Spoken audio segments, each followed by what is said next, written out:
Salut les sportifs, j'espère que vous vous portez bien. Moi c'est Serge Fortuny, bienvenue sur ma chaîne YouTube. Et vous connaissez le quartier? Ouais, c'est pas Marseille, hein. Pas Marseille bébé. Il y a la neige là-haut. C'est Chamonix. Donc petit tour. By night, enfin coucher de soleil là plutôt.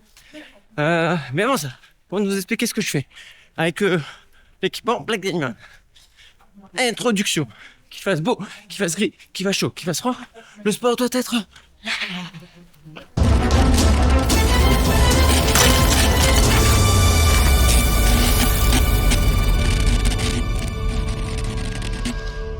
Vous l'avez compris, je suis à Cham.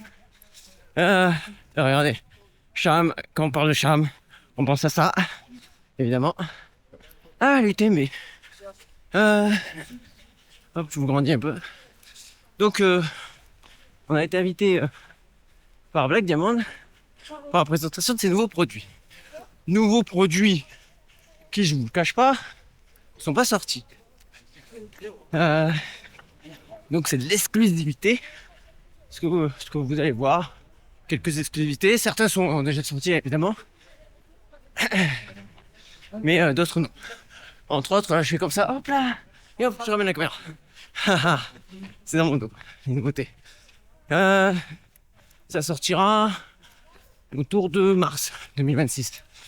Là, on a découvert une marque, son univers, parce que perso, je le connaissais pas beaucoup. Je savais que c'était Riquin, je savais que c'était Kali, je savais que c'était les premiers sur le bâton Système Z, mais pas plus que ça. Voilà. Bah en fait, c'est pas moi qui veux vous le dire. Je vais profiter d'une belle présentation pour vous montrer ça. Voilà, là, maintenant, ici. Rebonjour à tous. Donc, je suis là pour présenter Black Diamond. Moi, je suis donc country manager pour la marque en France. Marché numéro 1 en Europe, c'est assez intéressant à savoir. C'est pas l'Allemagne, c'est pour Black Diamond, c'est marché numéro 1. Moi, je suis arrivé dans cette marque-là parce que j'étais incapable de devenir guide, mais j'étais un passionné de montagne depuis tout petit. Moi, je suis venu par l'alpinisme. Depuis l'âge de 12 ans, je fais de l'alpinisme. Et pendant 10 ans, je fais beaucoup d'alpinisme. Et puis après, l'escalade, etc. Et puis ensuite, à côté de ça, plein d'autres sports. Et notamment, je suis de l'équipe commerciale. L'équipe France, je suis le seul qui court un peu. Voilà, ça fait 15 ans que je travaille pour la marque. J'étais d'abord commercial pour les Alpes du Nord. Et il y a 10 ans, on m'a donné la direction commerciale pour la marque. 10 ans que je suis dans ce rôle.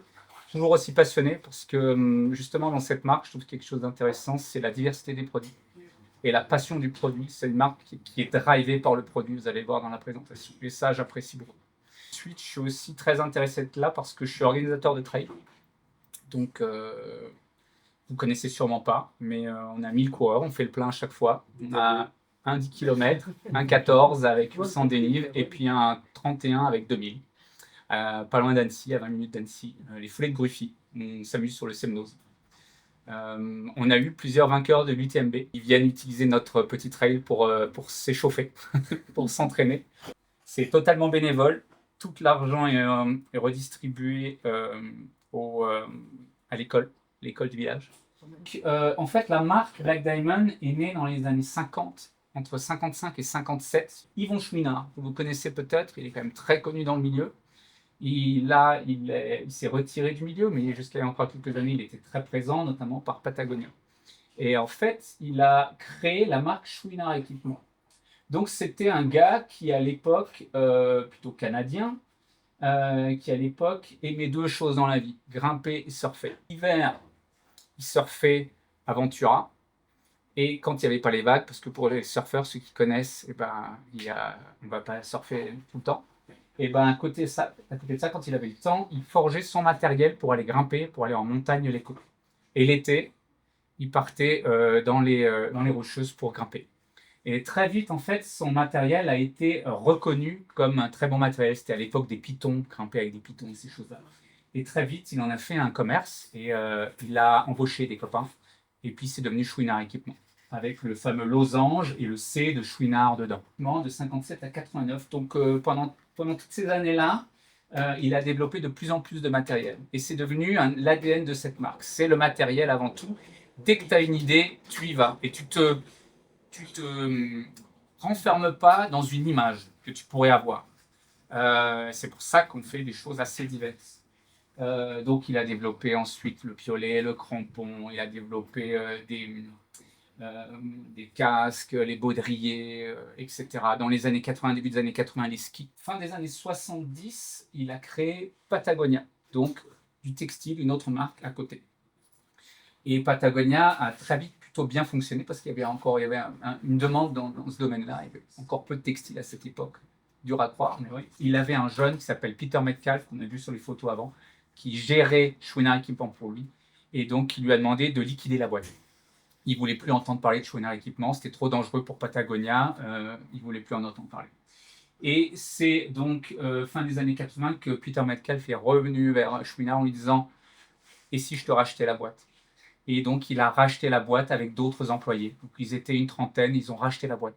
C'est les employés qui ont racheté la boîte. Ils ont relancé donc la boîte en 89 exactement. Et donc le logo a changé avec, bon, vous voyez, juste en yin-yang là. Pendant 10 ans, le temps de tout redévelopper, c'est là où il y a eu le vrai changement de Chouinard Équipement à Black Diamond.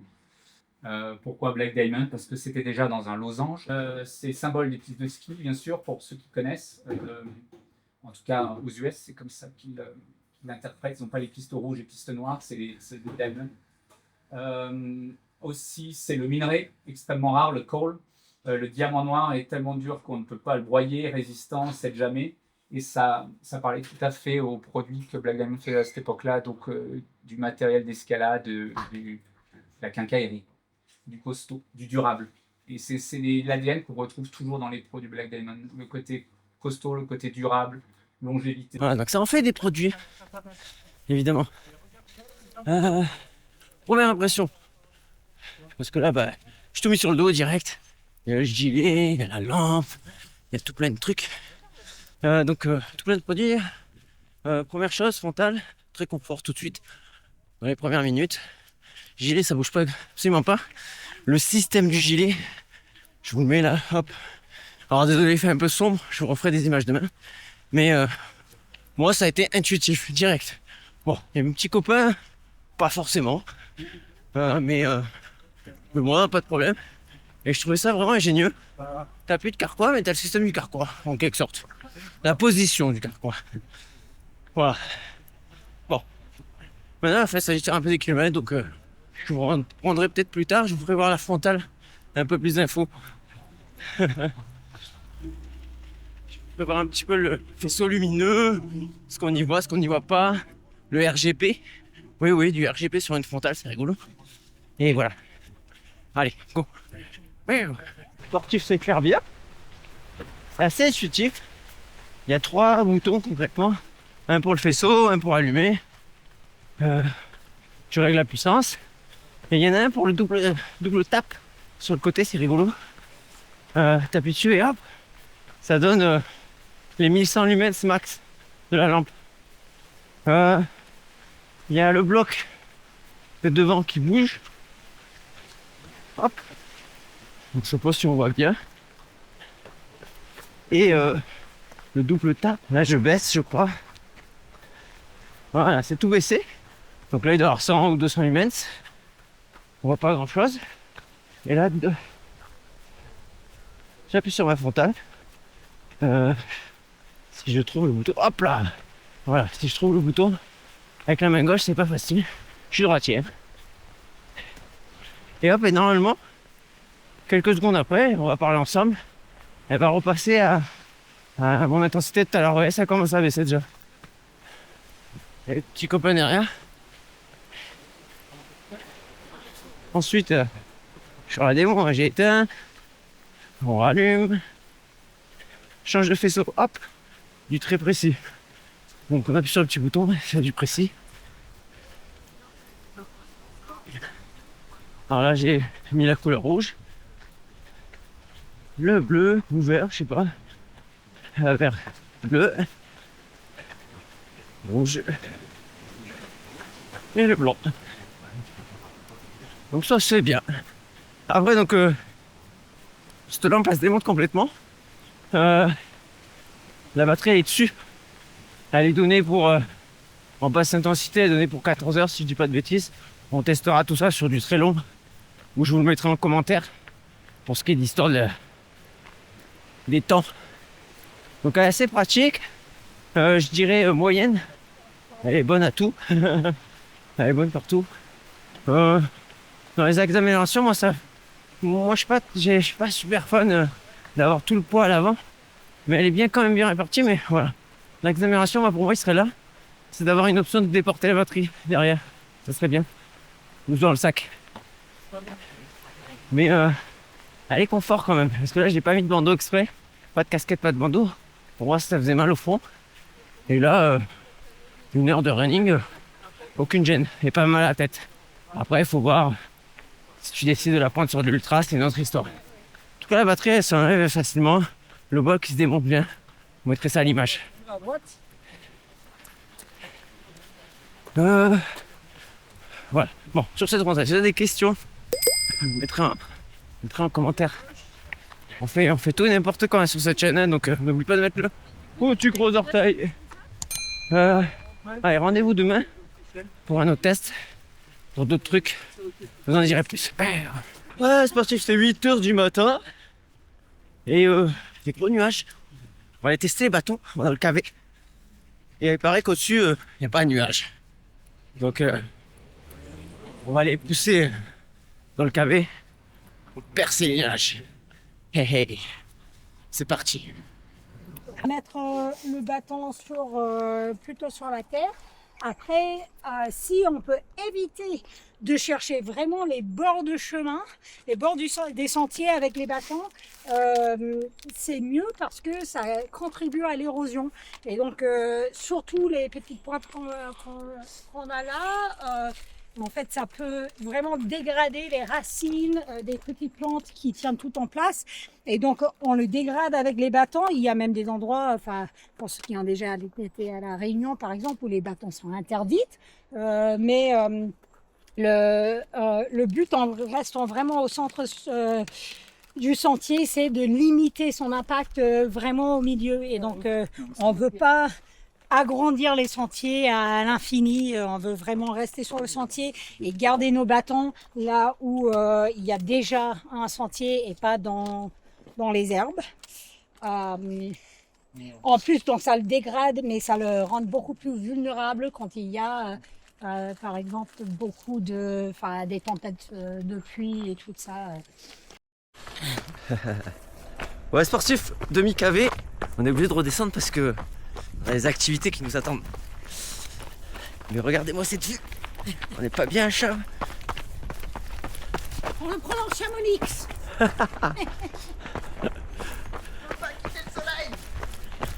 Donc, on remet les bâtons dans ce fameux système. Je vous le mets à l'image là. Parce que c'est vraiment pratique, c'est vraiment bien pensé. Tu passes donc le bout devant, le haut encore devant, tu passes le tout derrière et hop, tu resserres. Donc et puis ce qui est bien, c'est que tu serres fort quoi. Ça tient bien. Je fais voir l'image. Je suis en train de courir en même temps en descente, donc ça secoue un peu et ça reste collé au dos. Donc bravo Black Day, ça marche bien. Hop. Donc ça fait vraiment plaisir de tester des nouveaux produits. On n'oublie pas le pouce du gros orteil pour valider tout ça. Parce qu'on en fait des kilomètres pour tester. Si tu as des questions, ça se passe en commentaire. Allez, on va cavaler un peu plus. Go! Je vous souhaite un très bon run, des bonbons, des saucissons. Surtout, sportez-vous bien. Machine.